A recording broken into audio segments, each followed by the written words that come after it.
This right here is the Leica D-Lux 8, and it's a beautiful camera, beautiful compact camera. And the main question that I want to answer here is, does it take great photos, yes or no?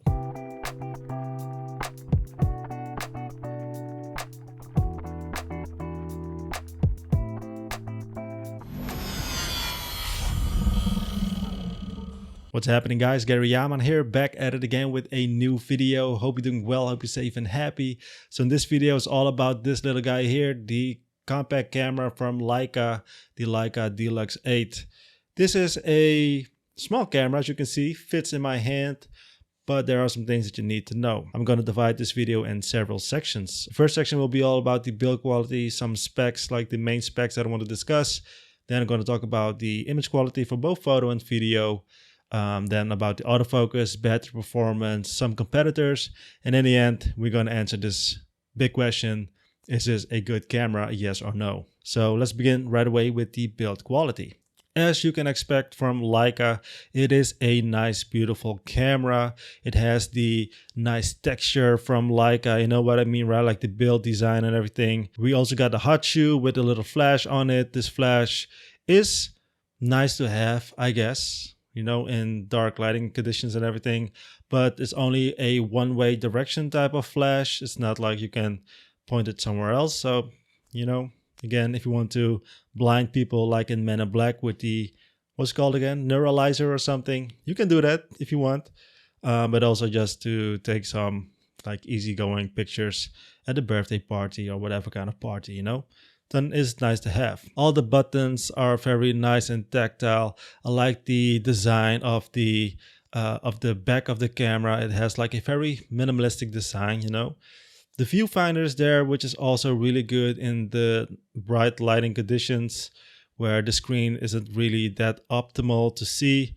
The screen is also quite nice, but too bad it's a fixed screen. I do understand why it has a fixed screen, because it will be like a very flat, minimalistic approach or design. It's a little bit annoying at sometimes that you don't have a tilting screen. That would be nice, or a flip out screen, like fully articulating screen. You don't have all those things, which is a little bit of a bummer, but you do have a viewfinder. So it's a little bit of a like plus and downside, I guess. At the side, you don't have anything else except for the USB-C port and the micro HDMI port, and that's about it. You don't have a microphone jack or something like that at all, which means that this camera is definitely not video centric. It is really a photo camera first. At the bottom we got the battery compartment and the SD card slot. The lens itself is a 24 to 75 equivalent. It's a good range, f1.7 all the way up to f16. The front of the lens itself, you do have like switches where you can change the aspect ratio and also the autofocus, many focus, and autofocus macro type of, or not really macro, it's like more close distance focus ranges that you can select from. The manual focus works really well, by the way. I thought it will be compact like this, but if you turn it on, it will extend. Even when you zoom out more, it extends more. So then it's still a very smallish compact camera, but I guess it would be nice to have a fixed camera as well, or fixed lens, and put it that way. And overall, I'm quite happy with the build quality. It feels nice. The design is really cool. It makes you go out and want to shoot photos. The thing is, because it's so small, when you have it in your hand, and even I got not the most biggest hand in the world, even when I like hold it and take a photo like this, so vertical photos, my thumb, like the piece of my thumb goes on the screen. And even though the screen itself, it has some touch screen capabilities, when you take a photo, then the focus point might be a little bit off. So without even knowing, sometimes you take a photo like this, and then the focus point is somewhere else, and your photo will be out of focus. So that's a little bit annoying thing. I'm pretty sure you can get some kind of grip, extension grip or whatever. You might get an ND filter type of thing as well on this, like an aftermarket accessory. So you get all those things. You got the small little holes, you know, on the side where you can put the neck strap or wrist strap on anything. To scroll down the menu, it's also very intuitive, very easy, nothing really special about it.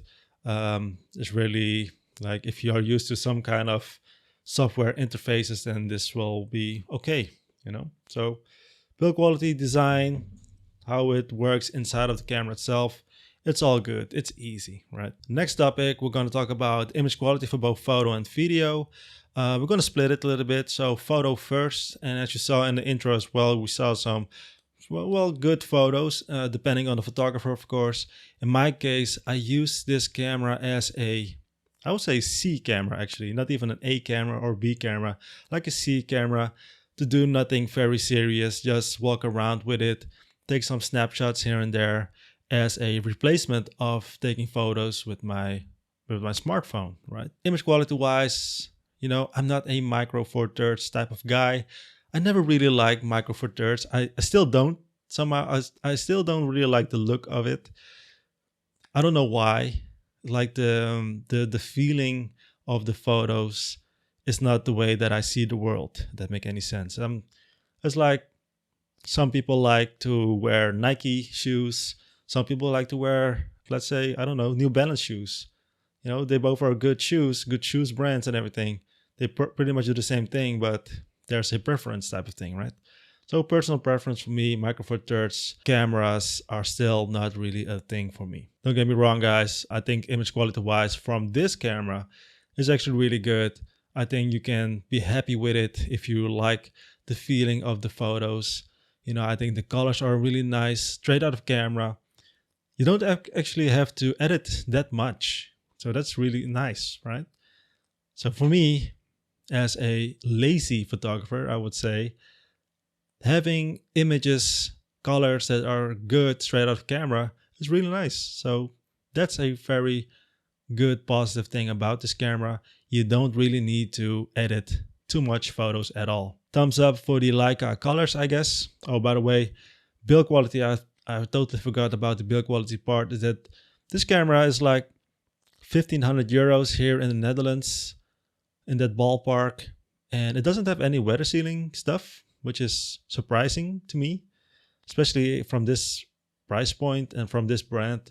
I thought it has like moisture resistant, water resistant type of features, but it's nothing. It doesn't have anything like that. So make sure if you find yourself during wet conditions or moist conditions, doesn't make any sense, you know, get yourself something that protects this camera a little bit. Anyways, back to the image quality. For photos, it's good, it's great. Depends on the photographer, what kind of photos you are creating, but you can definitely create some beautiful shots. For video, image quality is actually pretty good, I would say.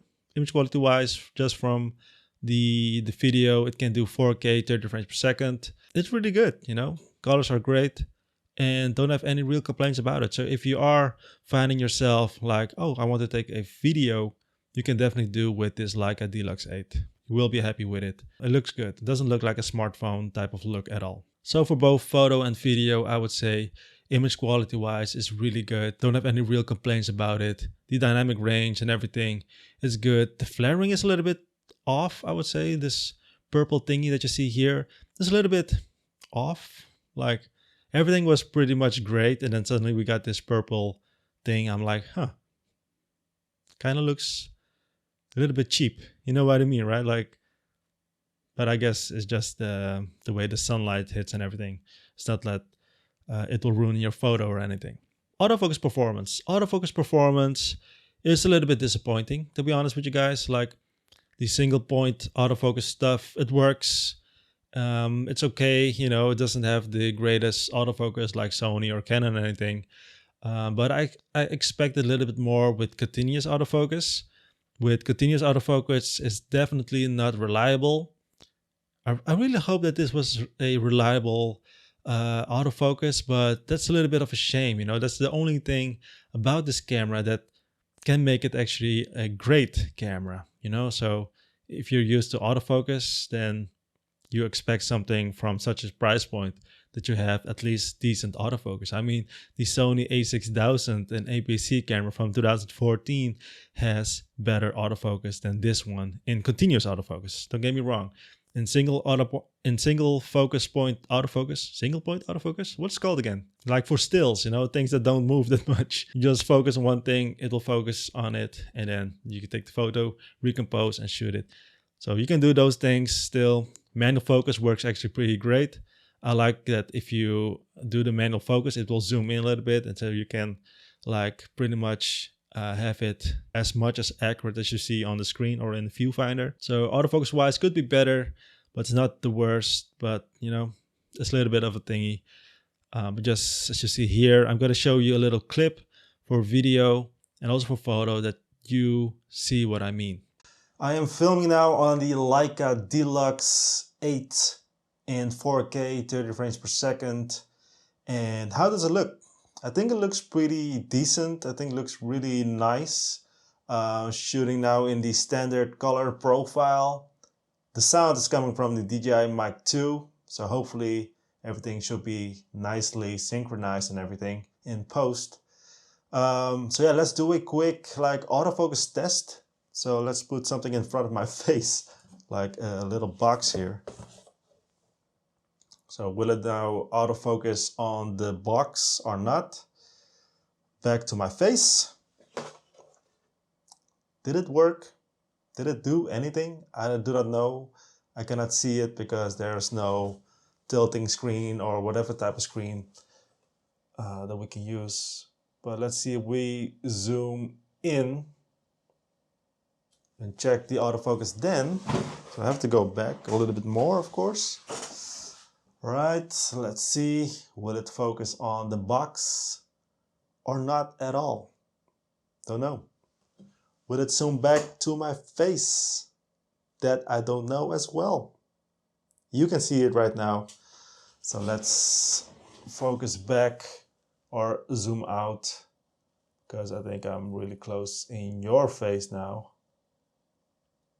Okay, so what do you think about this little test?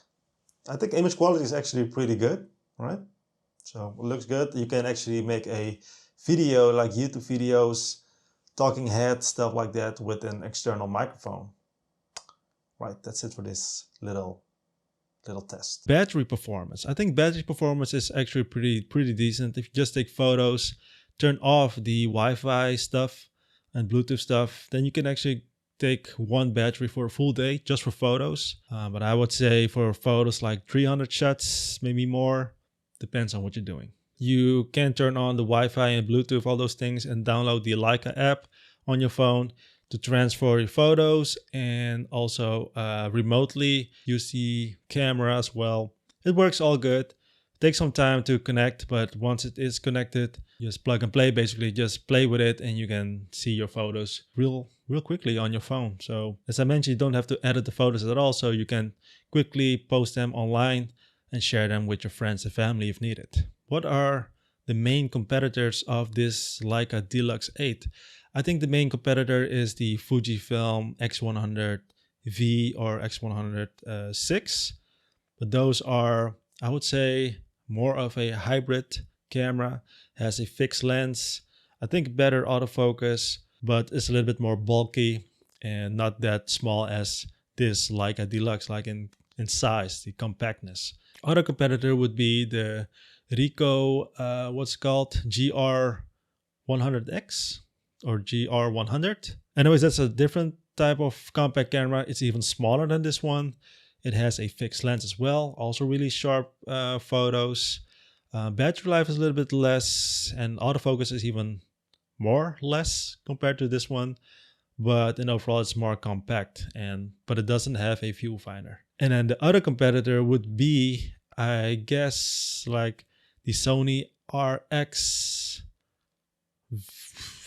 something like that. I don't know, but that has a 1-inch sensor. It's also quite compact, but you can also do some great video with that. It also has a bigger zoom range. I'm not sure which version it has, like the 5 or 6 or 7. I forgot. So, but anyways, those are the competitors. And I do recommend them all because they all are really great. But it really depends on what you as photographer, as person, want to see your footage, right?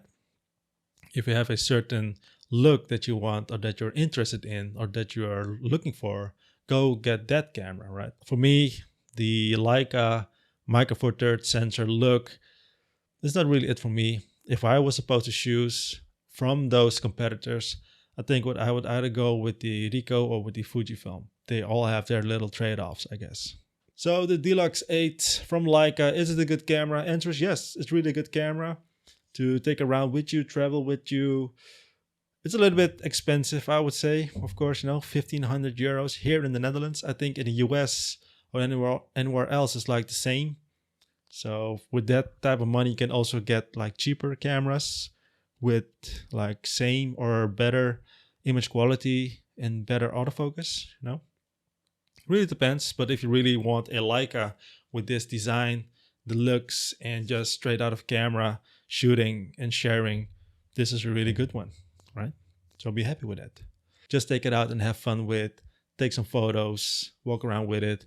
But it's too bad it's so expensive, that you cannot recommend it to everyone that is on some sort of budget. So yeah, that's it for this video. Thank you guys for watching. If you got any questions, let me know in the comment section down below. As always, stay safe, stay happy, and I'll see you in the next one. Good luck.